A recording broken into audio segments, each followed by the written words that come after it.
สดีครับทุกคน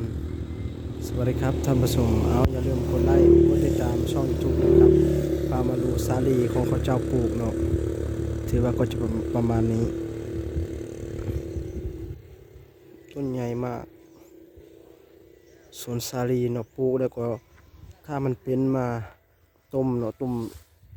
ผักมันเนาะเอาไปขายอยู่ตามท้องตลาดก็จะประมาณนี้เลยท่านผู้ชมถ้าเข้ามาอย่าลืมกดติดตามช่อง YouTube ให้ผมเลยนะครับนี่ก็จะเป็นนาเลยแต่เขาเห็ดสาลีใส่ปลูกต้นสาลีถือว่าได้กินเร็วนะนี่ก็จะเป็นแคมทางจะเป็นแบบนี้ถือว่าก็ได้กินเร็วนะถ้ามันขึ้นต้นแบบนี้แล้วจะขึ้นไงนี่ซูมให้ดูถือว่าเยอะอยู่นะอยู่นี่ฝากกดติดตามให้ได้เด้อผู้ใดเข้ามาเบิ่งก็ขอให้ร่ำให้ด้วยโชคมีชัยนี่ก็จะเป็นปลากล้วยนี่จะเป็นบ้านเรือนของเขาเจ้าสร้างใหม่เนาะติดกับถนนเลยจะเป็นแบบนี้เนาะต้นใหญ่มากเลยดูส่วนสดๆเลยถือว่าต้นใหญ่นี่อันนี้ถือว่าแรด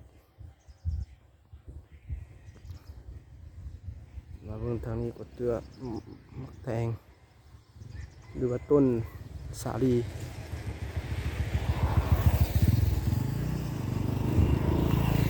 ทางนั้นก็จะเป็นนานะช่วงนั้นฝนตกน้ำท่วมหมดเลยทางนั้นนี่ก็จะเป็นนาของประชาชนเลยเขาเจ้ากำลังผ่านมาวิ่งเลย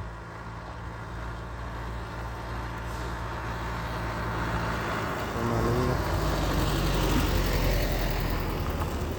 ดูติดกับถนน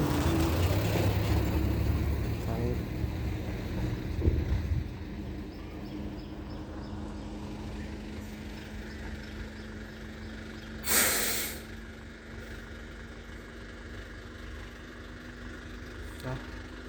เป็นกำลังใจให้ค่อยเลยเด้อนี่เป็นอันเขาเรียกว่าบ้านสวยนะครับบ้านสวย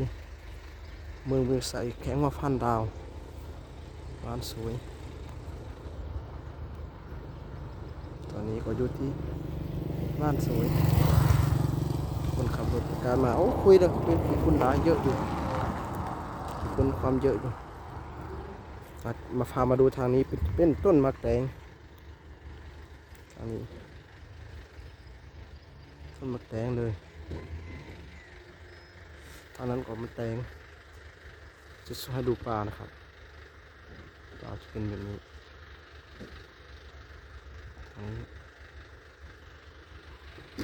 เอาไปก่อนนะครับบ๊ายบายทุกคน